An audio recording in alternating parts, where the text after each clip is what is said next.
Alyson Grange, a very warm welcome from Durban, South Africa. We get you the news and the newsmakers from Africa. From elections, to climate change, to innovations and opportunities. As the world's attention shifts, we report from Africa, the heart of the global South. Join me every weekday live on Firstpost.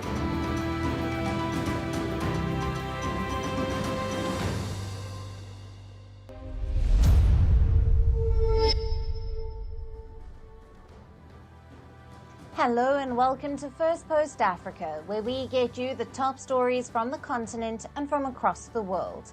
I'm Alyson Grange, coming to you live from Durban, South Africa. First, let's take a look at the headlines.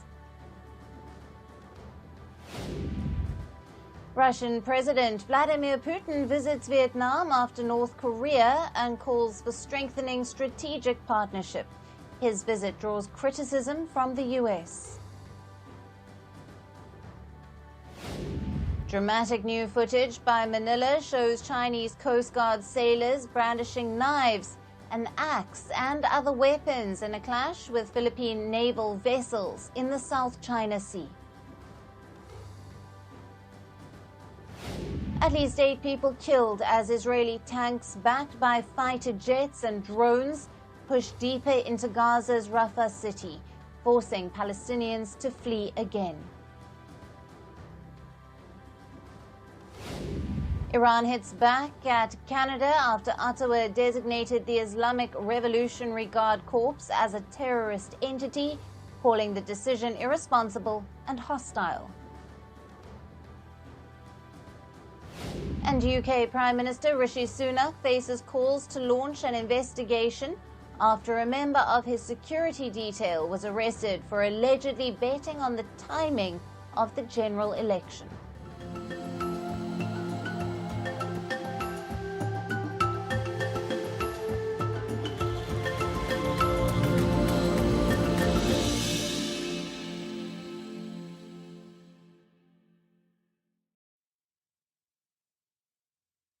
Hello and welcome. We start with the developments in Western Africa's Sahel region, as Burkina Faso sees a surge in armed attacks.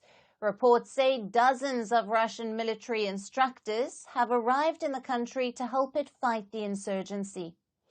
Though there has been no official confirmation, sources close to the government have informed of the development.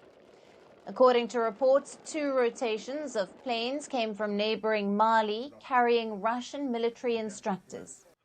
Now, Russian instructor is a term used for former fighters from Russia's Wagner mercenary group. The paramilitary has now been regrouped under a new body called the Africa Corps.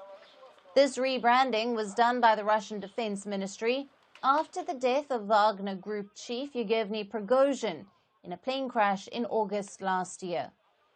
Russia's Africa Corps has been able to make inroads in West Africa as the military governments have forged better ties with Moscow. Burkina Faso, along with other neighboring junta-ruled states such as Niger and Mali, have signed a security pact with Russia. Now, the pact mandates that all the nations to come to the aid of each other in case of any rebellion or external aggression. Earlier this month, Russian Foreign Minister Sergei Lavrov visited Burkina Faso.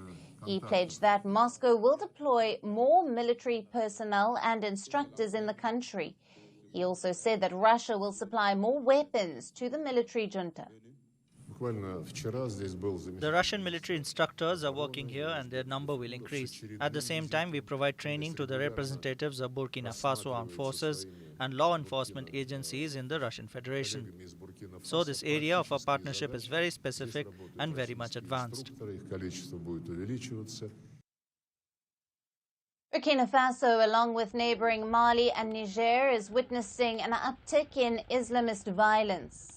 For over a decade, Islamist insurgencies have killed thousands and displaced over 2 million in Burkina Faso. Just days ago, a group linked to al-Qaeda claimed responsibility for an attack that killed over 100 Burkina Faso soldiers last week. Now, the military government that took charge, citing failures of the previous government to tackle the crisis, controls just over half of the country's territory. The rest is controlled by armed groups. Long-standing efforts by regional and foreign powers have not been able to contain these attacks. Amidst France's failed counter-terror efforts and a rising anti-colonial sentiment, the three Sahel nations have pushed out French troops, and they are now turning to Russia as their new partner to tackle these security challenges. Now, for more on this, we are being joined by Advocate Sipho Mantula, who is a researcher at the TM African School of Public and International Affairs, who is joining us live from Johannesburg. Welcome to First Post. Thank you very much, and greetings to your viewers. Now, Professor, what role does the African Corps play in filling the security vacuum in the Sahel region, as we have seen the withdrawal of French contingents from the Sahel? When you look at the role of most of what we call the paramilitary groups, like you have said on your intro, that the rebranding and the repositioning of the paramilitary group of Russia to Africa Corps. This is a word that was used in the early 1980s also, or you can say in fact, World War II. It was a German term that was used. It is the same like also when you look at the Wagner group when it was formed, that most of these groups, they have been formed in terms of military terms, but also their role being to play support to the governments in terms of security, in terms of setting up a military bases, but also to tackle what you have said also earlier, insurgency, violent extremism. So if you look at the Africa Corps of Russia, it is one way of also trying to assist the Sahel region. The same role that was played by the G5 Sahel. Remember, there was a G5 Sahel that was under France, that was managing that belt of Burkina Faso, Mali, Niger, Central African Republic, and Chad. So that area in itself is managed by what we will always call the mercenaries or the dogs of war. Yeah. Talk to us about the significance of this security pact between Russia, Burkina Faso, Niger, and Mali. You know, my sister, one has to date back, but if you take them individual, you look Burkina Faso's relationship with the Soviets and with Russia now under the Federation of Russian government, it dates back to the 80s. But when you look also from 2022 with Africa-Russia summit, these three countries were also strategic to the Russian foreign policy. Hence, even last year, if one looks at the numbers that were there from the previous Africa-Russia summit, Burkina Faso, Niger, and Mali were part of that summit. And that's where this pact and this relation with Russia becomes strengthened. And also what we call shuttle diplomacy visit by the Foreign Affairs Minister of Russia, Lavrov, to the Sahel, is to strengthen and to boost what we have said, that the moving out of Paris or France out of the Sahel, it gives Russia also a leeway to start to strengthen its diplomatic, military, and economic cooperations with the Sahel region. Hence, you can see we might talk of military pact, but there is something deeper in that military pact. It also includes cultural and diplomatic relations. What are the implications of Russia's involvement in Burkina Faso in terms of regional dynamics, you have touched on it, and global geopolitics? One can look that Russia is also coincidentally hosting the BRICS summit. Hosting the BRICS summit being the 11th BRICS summit that will be in Moscow. It is moving towards the global south in terms of its relation, The conflict of Russia and Ukraine also is another distraction or a positive excuse by Russia now to start to focus on the geopolitics of the Sahel. And secondly, also, if you look at how Russia it is looking that most of these member states at the UN General Assembly, they've been in solidarity with Russia. And secondly, on the geopolitics of food security, Russia has also provided what it has promised in the Africa-Russia summit in most of these African countries. So in terms of the geopolitics, one can say Russia is playing a role where it's filling that vacuum, that gap of France moving out of Niger military base, France moving out of Mali military base, as well as in Ouagadougou. So Russia is playing what I would call a alliance of military, diplomatic, as well as economic diplomacy in dealing with the Sahel, and it also interrupting the foreign policy of the global north, and at the same time strengthening the global south. Hence, as I said to you, the peace and security architect of BRICS will also focus on the Sahel region, because this is one of the regions that have been going through violent extremism, poor governance, and issues around economic growth that is not actually benefiting the people of the Sahel region. Absolutely. Advocate Sipho Mantula, thank you very much for being with us on Firstpost Africa. Thank you very much.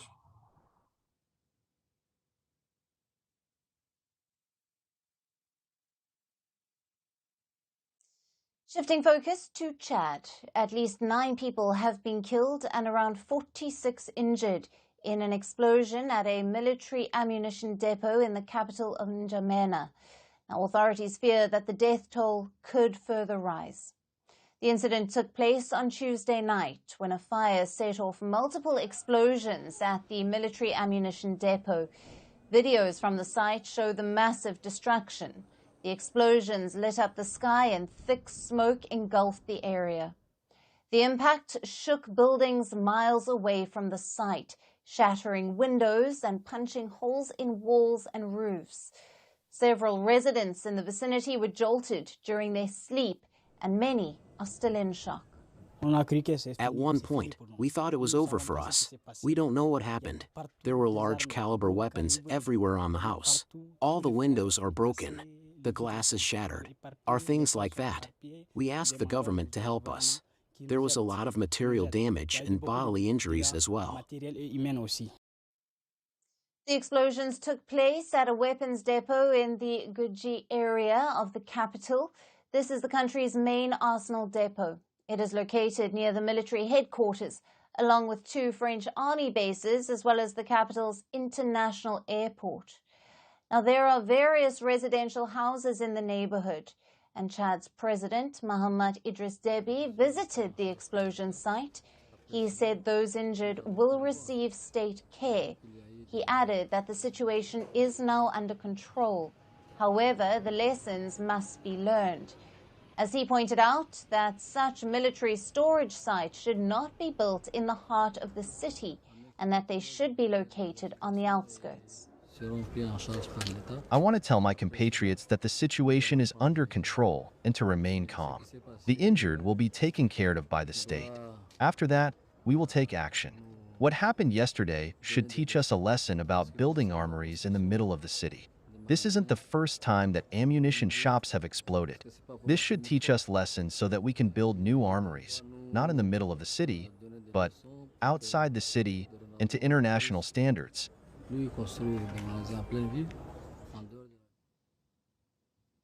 Authorities have not clarified that those dead include soldiers or civilians.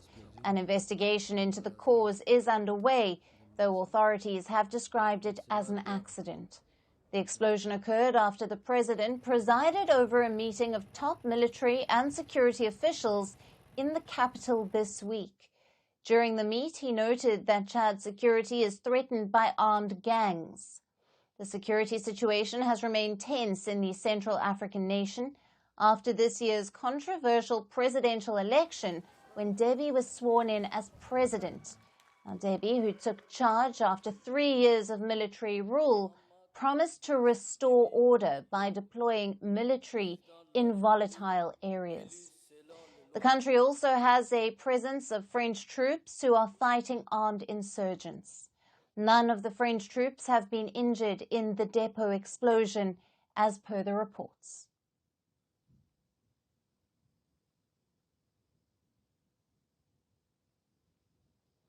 For our next story, we turn to the Millionaires of Africa.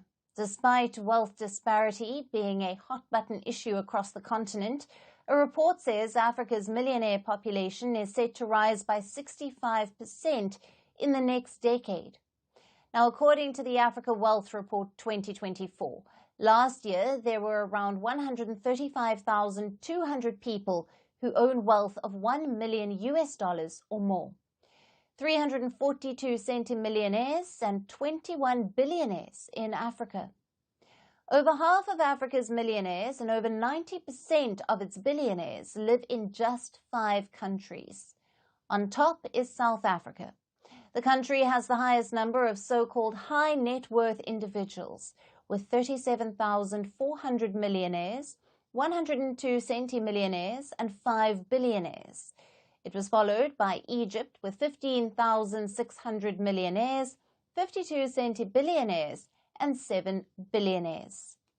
Now, Nigeria, Kenya, and Morocco were on the 3rd, 4th, and 5th places, respectively. In these big 5, Johannesburg, Cape Town, Cairo, Nairobi, and Lagos stand out as the centers of affluence. But many of these do not want to live in Africa anymore. So while the number of millionaires in Africa is increasing, so is their outflow. South Africa and Nigeria are projected to lose 900 millionaires to another country this year. The US and the UAE are top destinations for millionaires who are migrating. South Africa, which is home to over twice as many high net worth individuals as any other African country, is also the leading country for millionaire outflows. An estimated 600 high net worth individuals are expected to leave the country in 2024. South Africa traditionally loses 300 to 400 high net worth individuals to migration annually, so the estimates for this year are record high. There are several reasons behind this outflow in South Africa. One of the main reasons is concerns that the new government may clamp down on the rich with new wealth taxes. Another reason is the phasing out of private healthcare system in favor of a government-run national health insurance model. This was approved by President Cyril Ramaphosa just before the 29th of May election. High crime rate, rampant power cuts are among other reasons. For Nigeria too, high net worth individuals living in the country are down by a dramatic 45% over the past decade. This makes Nigeria the worst performing market in Africa over this period.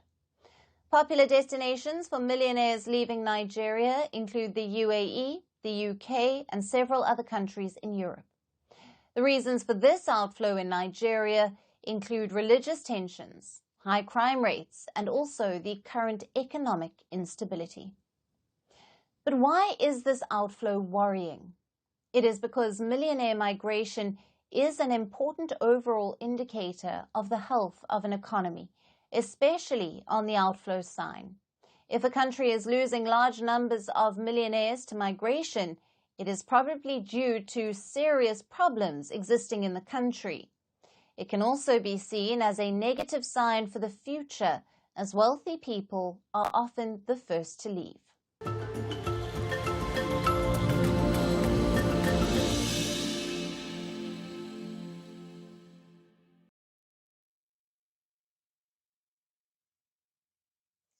And finally, to our special segment, Resurgence Africa. Amid reports of coups and crises that dominate the headlines from the continent, we get you positive stories that often get overlooked. Our story today is about 4 Tunisian women engineers who are making headlines in Europe. An innovative smart wheelchair has helped these young inventors reach the finals of a prestigious European Inventors Prize. This is the first time a Tunisian team has reached the final of the competition. This milestone serves as a beacon of hope amid the country's ongoing political and economic challenges. Our final report gets you all the details.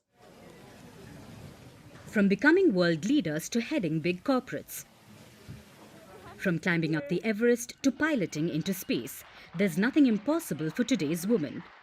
Over the past few decades, women have overcome significant societal barriers. Their resilience, enthusiasm, determination, and the will to succeed has only grown stronger. And these 4 women are a befitting example. This group of young women engineers from northern Africa's Tunisia are dreaming of breaking the glass ceiling. They have earned significant recognition in Europe and have reached the finals of a prestigious European Inventors Award with their groundbreaking smart wheelchair. In a nation like Tunisia, which is grappling with severe crises, this project serves as a beacon of hope. This marks the first time a Tunisian team has advanced to the final stage. They competed against 550 other applicants. The team achieved this feat with their smart wheelchair. It's called the MovoBrain. It offers users the ability to move via a touchpad, voice commands, facial gestures, and a headset that detects brain signals. The inspiration for this innovative wheelchair came from one team member's experience with her uncle. I have an uncle who is disabled and had health problems. He had to use a wheelchair to move around.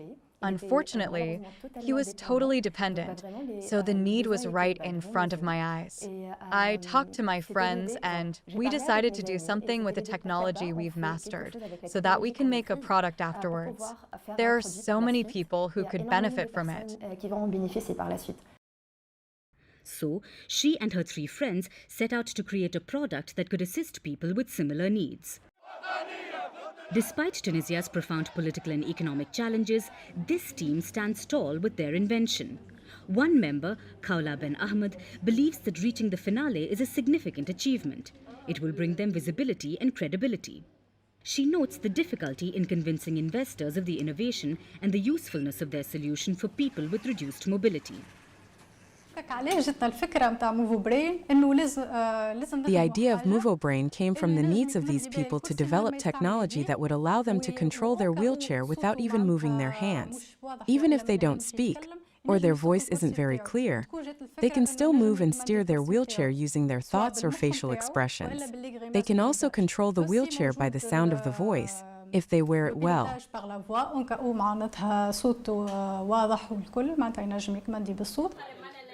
More than 44% of engineers in Tunisia are women, and Ahmed believes that Tunisia provides a supportive ecosystem for startups. The team plans to deliver their first 4 wheelchairs to an organization in eastern Tunisia and hopes the feedback will help them improve their product.